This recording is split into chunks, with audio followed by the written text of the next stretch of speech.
अस्सलाम वालेकुम, this is me Yasin. आप मेरा यूट्यूब चैनल देख रहे हैं। गाइस, जैसे कि आप लोग जानते हो कि हमने यूट्यूब चैनल बनाया हुआ है जिसमें हम तमाम एजुकेशनल इश्यूज़, तमाम एजुकेशनल एक्टिविटीज़ को डिस्कस करते हैं और तमाम एजुकेशनल जो जितने भी पेपर्स कंडक्ट किए जाते हैं उसको हम डीपली डिस्कस करते हैं। तो आज मैं ग्रामर को कुछ दिन से हम ग्रामर को डिस्कस कर रहे हैं। प्रीवियस लेक्चर में हमने प्रेजेंट इंडेफिनिट को पढ़ा था, उसके बाद फिर हमने प्रेजेंट कंटीन्यूअस को पढ़ा। आज हम प्रेजेंट परफेक्ट के बारे में बात करेंगे। Guys, it is my request to watch the complete my this lecture और आपको सारी चीज़ें आसानी से और बहुत ही इजी तरीके से ये समझ में आ जाएगी इंशाल्लाह। तो आज हम बात करते हैं present continuous. I do not use the very harsh words which is very difficult to understand the all speakers. मैं कोशिश करूँगा कि बहुत ही आसान तरीके से इसको एक्सप्लेन करूँ। तो प्रेजेंट का मतलब होता है हाल। प्रेजेंट का मतलब होता है हाल। उसके बाद हमारे पास आता है परफेक्ट। परफेक्ट मीन्स मुकम्मल, ठीक है। तो अब इसका मतलब क्या है? जो हाल में ही काम मुकम्मल हो जाते हैं, उसी जितने भी ऐसे काम हो, जितनी भी ऐसी गुफ्तगू हो जो हाल में ही मुकम्मल हो जाए, उस वो प्रेजेंट परफेक्ट के टेंस में आ जाती है। फॉर एग्जाम्पल, मैं खाना खा चुका हूँ।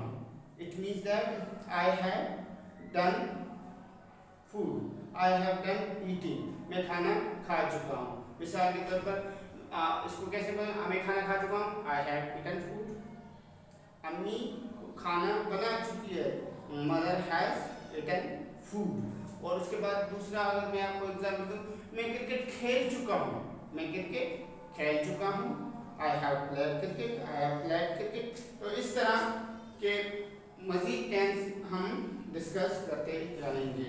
तो लेट्स स्टार्ट। सबसे पहले हम आइडेंटिफिकेशन को डिस्कस करते हैं कि टेंस की आइडेंटिफिकेशन क्या है। You know that this English language is not our own language. It is not our native language. It is an international language.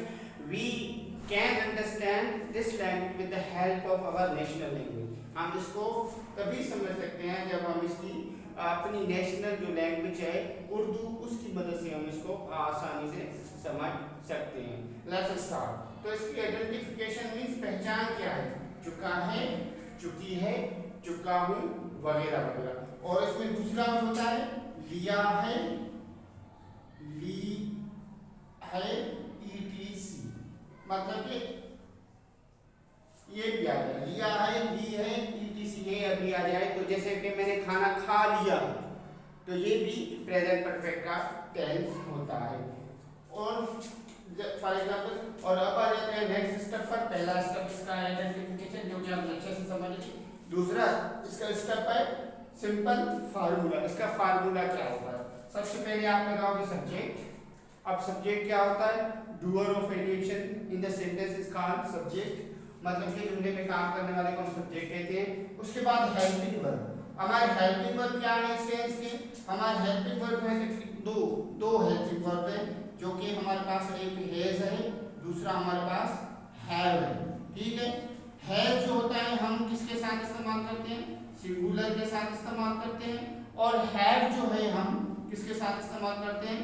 Plural pronoun के साथ इस्तेमाल करते हैं। अब सिंगुलर प्रोनाउन कौन से होते हैं? शी को हम सिंगुलर प्रोनाउन कंसीडर करते हैं एज ए सब्जेक्ट केस। फिर हम ही को भी हम singular pronoun as a subject consider करते हैं। और हमारे पास एक्ट है। और एनी नेम जो है वो भी सिंगुलर ही कंसीडर किया जाता है एज अ सब्जेक्ट। उसके बाद हमारे पास है जो है प्लूरल के साथ इस्तेमाल होता है। अब प्लूरल कौन से होते हैं? प्लूरल में हमारे पास दे हो गया। दे एज ए सब्जेक्ट जब हम इस्तेमाल करते हैं, दे एज ए सब्जेक्ट ही इस्तेमाल होता है, उसको हम हैव के साथ इस्तेमाल करेंगे। और हमारे पास है आई भी हम हैव के साथ इस्तेमाल करेंगे। और हमारे पास यू सब्जेक्ट है, यू भी अगर आपका सब्जेक्ट हो तब भी आप आई उस हैव ही इस्तेमाल करोगे। और प्लूरल में मतलब कि एक से ज्यादा नाम हो तब भी आप हैव ही इस्तेमाल करोगे। उसके बाद हमारे पास आ जाती है third form of verb. For example हमारे पास फॉर्म ऑफ वर्ब 3 कैटेगरीज होती है। फर्स्ट फॉर्म होती है, ठीक है, और हमारे पास सेकंड फॉर्म होती है, ठीक है, और हमारे पास थर्ड फॉर्म होती है। और जैसे कि यहाँ पर हमने लिखी हुई है राइट, फर्स्ट फॉर्म है इसकी, ठीक हो गया, राइट इसकी फर्स्ट फॉर्म है, और इसकी जो है रोट सेकंड फॉर्म है, और इसकी जो है रिटन थर्ड फॉर्म है। एक और चीज मैं आप लोगों को यहाँ पे बताता चलूंगा जो कि बहुत ही इंपॉर्टेंट है, बाज़ औक़ात में स्टूडेंट को पता नहीं होता है कि ये क्या है। जैसे कि यहाँ पर एक और मैं वर्ब लिखूंगा एग्जाम्पल के तौर पर, यहाँ पर है वाश, और इसकी सेकंड फॉर्म होगी वाश्ड, और इसकी थर्ड फॉर्म होगी वाश्ड, ठीक हो गया। अब यहां पर आप अगर देखोगे इसको राइट रोट रिटन, मतलब कि यहां पर राइट जो है फर्स्ट फॉर्म है, रोट, अब रोट हमने मतलब कि यहां पर लिखा है इसकी स्पेलिंग चेंज की है, और फिर हमने थर्ड फॉर्म लिखी है उसकी स्पेलिंग चेंज की। ऐसे वर्ब जिसका सेकंड फॉर्म बनाने के लिए हम स्पेलिंग चेंज करते हैं उसको कहा जाता है इर्रेगुलर वर्ब। इर्रेगुलर वर्ब्स कहते हैं इसको। ऐसे जितने भी वर्ब हैं जिनकी स्पेलिंग चेंज करके हम सेकंड फॉर्म और थर्ड फॉर्म बनाते हैं तो वो इर्रेगुलर वर्ब कहलाते हैं। और ऐसे वर्ब जिसमें हम सेकंड फॉर्म बनाने के लिए ईडी या जस्ट बी लगा देते हैं उसको हम कहते हैं रेगुलर वर्ब्स। रेगुलर वर्ब हम उनको कहते हैं। अब नाउ आई होप, और उसके बाद हम लगा देते हैं ऑब्जेक्ट। ऑब्जेक्ट क्या होता है? Affected person in the sentence is called object. Okay, अब आप इसको बोल सकते हो कि receiver is called object. Receiver in a sentence is called object भी आप बोल सकते हो, या affected person in a sentence is called object, आप ये भी इसको बोल सकते हो। मतलब कि जिस पे काम किया जाए, सिंपल में हम इसको बोलेंगे जिस पे काम किया जाए उसे हम ऑब्जेक्ट कहते हैं, ठीक है। अब हमारे पास यहाँ पर आ जाता है सादा जुमला, simple. He has written a letter.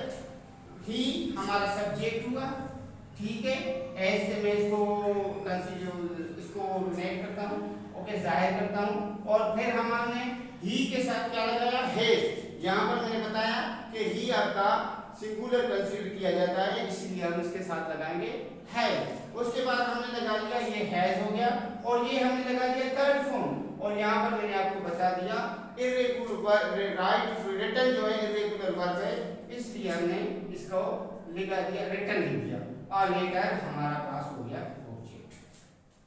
तो यहाँ पर he has written a letter, वो एक खत लिख चुका है।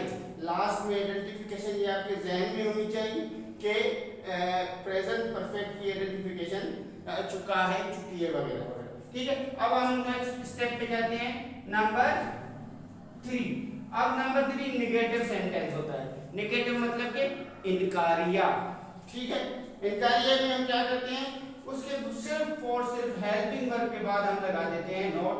वो कन्वर्ट हो जाता है, वो चेंज हो जाता है निगेटिव में। जैसे कि has he not written a letter, वो एक खत नहीं लिख चुका था। हमने सिर्फ और सिर्फ इजाफा किसका किया? नोट का कर दिया। It will change into the negative automatically. अब हमारे पास आ जाता है इंट्रोगेटिव।